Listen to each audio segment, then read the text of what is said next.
Under Peter Flamowski, Malaysia men's national team is showing this particular trend in this round of Asian Cup 2027 Group F qualifying campaign, as they once again made hard work in the first 45 minutes but produced a sterling second half display to maintain their perfect record as they continue to sit at the top of Group F with 4 wins in as many games after a 5-1 rout of Laos at the Bukit Jalil National Stadium earlier tonight. Faisal Halim equalised for the Harimau Malaya after they fell behind to a 20th minute goal against the round of play, with Romel Morales finally rewarded with his first goals since that dramatic Asian Cup equaliser against South Korea with a brace before an own goal and Paulo Jose completed the routes. And diving straight into the first talking point of this game, it is the way the Tigers responded after coming from behind, or a rather tepid first half, as they somehow tend to display in this qualifying so far. Because it has been observed under Flamowski's reign that the first halves in Harimau Malaya's games under the Australian has been in general rather tepid. If you take away the 3 friendlies against Cape Verde, Singapore and Palestine, you can see that with the exception of his first game in charge against Nepal back in March, where they were leading 1-0 at halftime, the other games against Vietnam and Laos in Vientiane were goalless at halftime, and in tonight's match, they actually were 1 goal down in the 20th minute. And what actually happened was the first 45 minutes were somehow less than convincing before something happened in the dressing room during the halftime break, and the Tigers would come out roaring in the second half. Against Vietnam in June, although it's a match that is under serious question following the FIFA following the falsification scandal that result from the FIFA disciplinary inquiry, but in this context, as long as this match still stands, I will still talk about it. In the game against Vietnam at Bukit Jalil, it was after a goalless stalemate in the first half that Malaysia broke forth with 4 unanswered goals in the second half to stun the Vietnamese in their first win in more than a decade. And against Laos 5 days ago in Vientiane, again it was goalless at halftime before 3 unanswered goals settled the first of the double header away. And for tonight, after falling 1-0 behind, they stormed back with 5 goals in the second half, although they had to make rather hard work of it after falling behind. So it was not an easy game overall, but once the goals flowed, it became a lot more effortless for Harimau Malaya,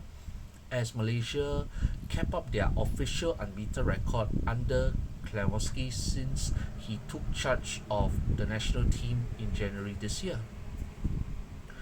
And spearheading that dominant display, especially in the second half, was Selangor captain Faisal Halim. In the only change that Flamowski made in the starting 11 from the team that won 3-0 against Laos, Faisal Halim was rewarded from his cameo display where he scored the third and final goal with a starting position on the left wing in an otherwise unchanged lineup, replacing Nazmi Faiz, who was relegated to the bench. And Faisal was quite at the heartbeat of Malaysia's attack alongside Arif Aiman, and for the first time, the Johor Darul Ta'zim star player was not the man in the spotlight. It was Faisal. Yes, Arif Aiman was still the danger man with his moves and dribbles and crosses that caused quite a lot of consternation and also make him drew a lot of attention from the Laotian defenders. But it was Faisal with his all-out attacking display, especially with his runs down the left and also his willingness to take shots and cause problems to relieve the burden of Arif. And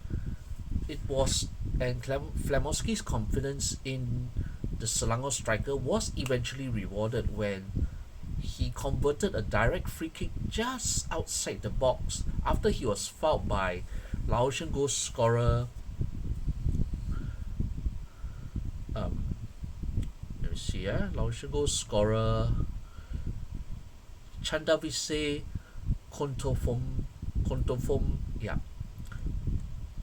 just a minute before the hour mark. And from there was no turning back because Faisal had already shown what he could do when he had the ball. He was already stretching the Selangor defense with his runs. He was attempting a shot here.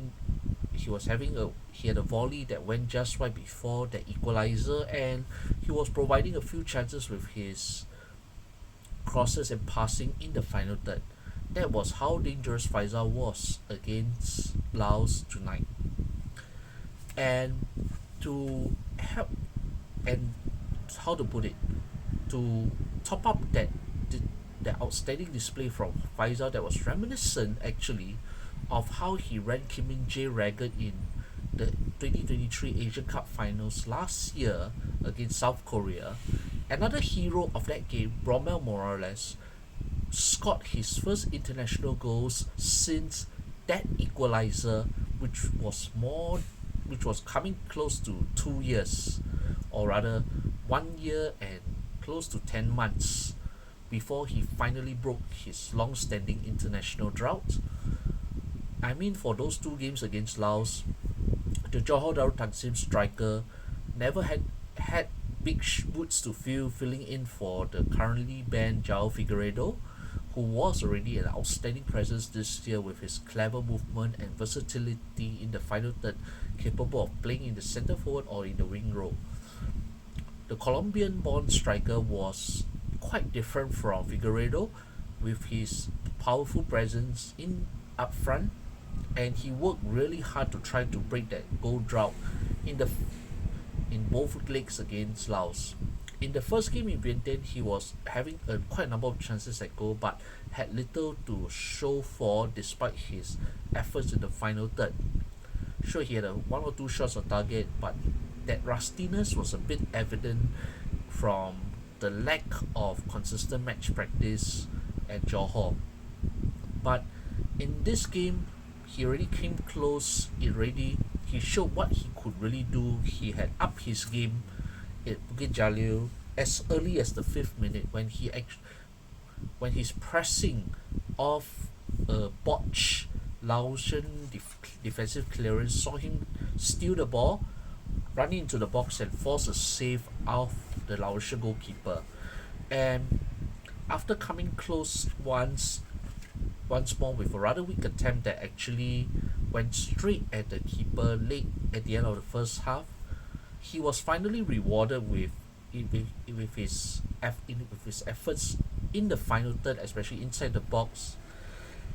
when he combined perfectly with Arif Aiman, who eventually put him through on a very quick 1-2 to turn past his marker and drill home a low shot past the Laos goalkeeper to give Malaysia the lead for the first time.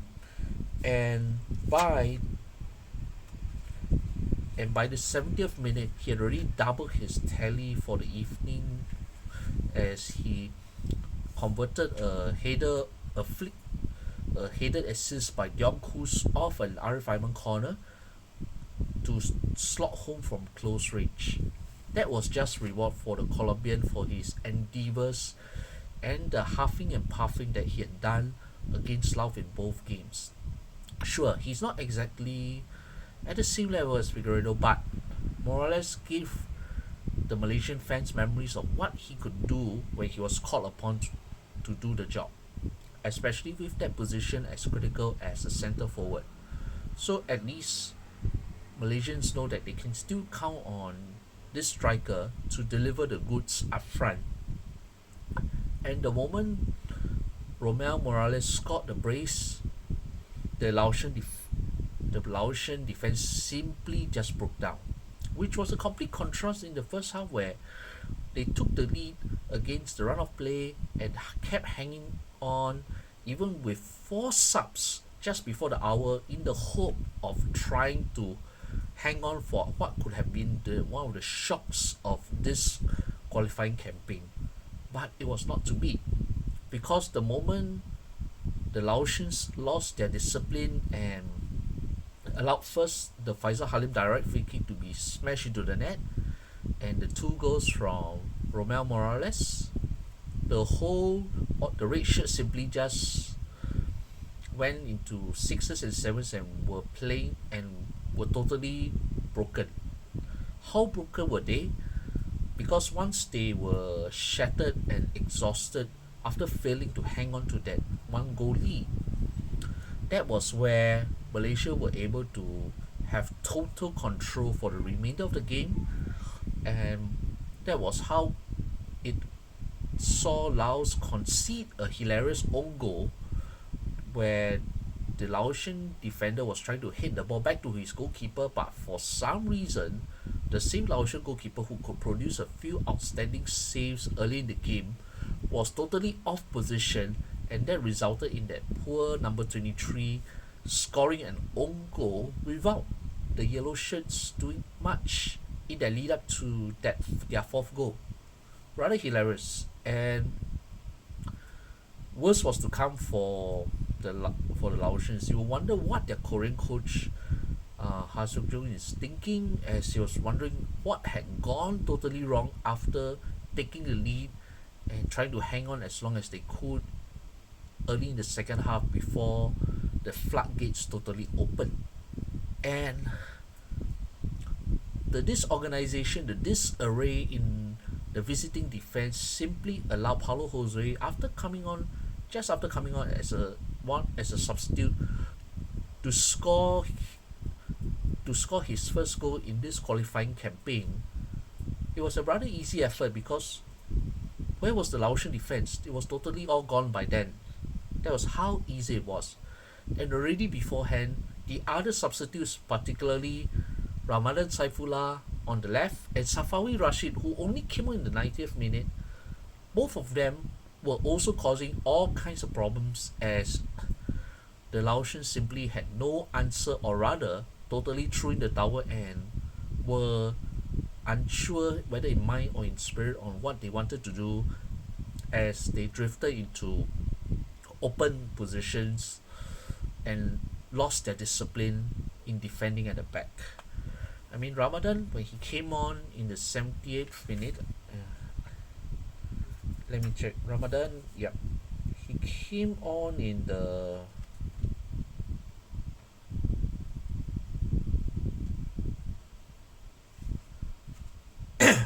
in the 72nd minute, and Ramadan was quite a threat down the left. First as a left wing back in replacing Corbin Ong in that position before pushing up as a left winger following another wave of substitutions. But the freedom in which Ramadan, the Kuching City striker, was afforded the space and time, especially to get past the red shirts with ease and causing problems down the left with his fearless dribbling, and I think you can say that freedom that allowed him to play the way he would usually do at club level, that was part of it. But Safawi Rashid, the informed KL City defender, went one better. Coming on just before the end of regulation time, in those 4 minutes, he already caused problems with a few shots, one of which was saved by the Laotian goalkeeper. I mean, imagine how hungry these substitutes were, even though they were given a few minutes to just impress, like how Faisal did in the previous leg in Vientiane after coming on as a late substitute as well. You can see that Flamovski has already molded and aspirated the crops with Harimau Malaya, where even with all the negativity of that falsification document scandal that had hit Malaysian football earlier this month, that the Tigers have remained steadfastly focused on their task on their assignment, in which they knew that they still had to continue their qualifying campaign as long as they are still on top of the table, and they have finished this October international window with two resounding wins against Laos with an aggregate of 8-1 in total, 3-0 in Vientiane, job done, and a professional job done away, and a second half demolition. That was the level of focus in which Flamovski has kept the Tigers in the straight and narrow. Any other head coach who has faced this kind of scandals or unwanted situations that he has found himself in, not many will have survived and stood strong in the under that immense pressure that he was under. And this you have to hand it to Flamovski for instilling that esprit de corps, instilling that discipline, instilling that iron will to keep these Tigers hungry for more goals, to hungrier for points, to keep themselves in the running for qualification as long as is possible, with or without the FIFA judgment coming off the field. Whether regardless of the appeal process, you can tell that even before those seven, those Tigers who are called up for this international squad, they remain entrusted, they remain strong, they remain very focused. And that is, I think you can say, that steely character that the Australian of Macedonian descent has built into this Harimau Malaya, that the Malaysians will feel quite proud of. I mean, regardless of what happens in the appeal, but it is obvious that these Tigers have the steel, these Tigers have the will, these Tigers have the laser-like focus to do the job, to accomplish what they have set out to do. And they know that with or without these seven players, the Malaysian fans can back them to finish the job and at least stay in a position pending the outcome of the appeal that is expected to stretch until next year. Still, with all these positives that Flamovski has done, even with all the intense media pressure, even with the behind the scenes intense politics that would have made a weaker minded foreign coach or local coach walk away under this kind of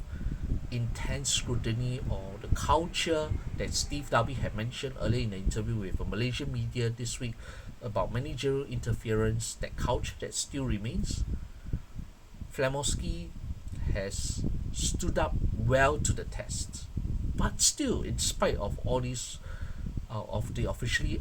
unbeaten run in those official matches, excluding the 0-3 defeat to Cape Verde in the closed-door friendly in June, there is one obvious weakness that is now quite apparent. Malaysia has that unique difficulty of dealing with long shots from distance, and they already tasted the price of it once when Ilhan Fandi scored Singapore's only goal from distance after shaking off his marker with a brilliant solo effort that Haziq Nazali had no chance. That was back in September. And this time round, Chanda Vise was able to score from a deflected long shot off Sharusat to give Laos the lead against the round of play. And before the first goal of the game, Damov Tongkamsaf Savav had forced a diving save from Shihan Hazmi with a power driver from 30 meters. So you can see that there is an area of concern which at times you can say is a bit unavoidable. And Malaysia's rather obvious Achilles heel is on that aspect, dealing with long shots. So perhaps Malaysia will hope that their opponents won't see this chink in their armor and find and have opponents, especially Vietnam, their final group game opponent, who might want to consider piling long shots to see how much pressure that they can pile on Malaysia, especially when given the strength of their back line, or given the overall discipline of their players when it comes to their defensive discipline and also going forward. You can say that for tonight, Malaysia's defensive discipline wasn't that strong in the first half, but they made up for it with the endeavour, the desire. Even when after they fell behind, you can see the intensity growing before the inevitable opening of the floodgates that saw Malaysia reply with 5 goals in the second half. And by the time the fifth goal was done, it could have even reached double digits, have more shots from Arif Aiman or even Safawi had been on target or had gone in. So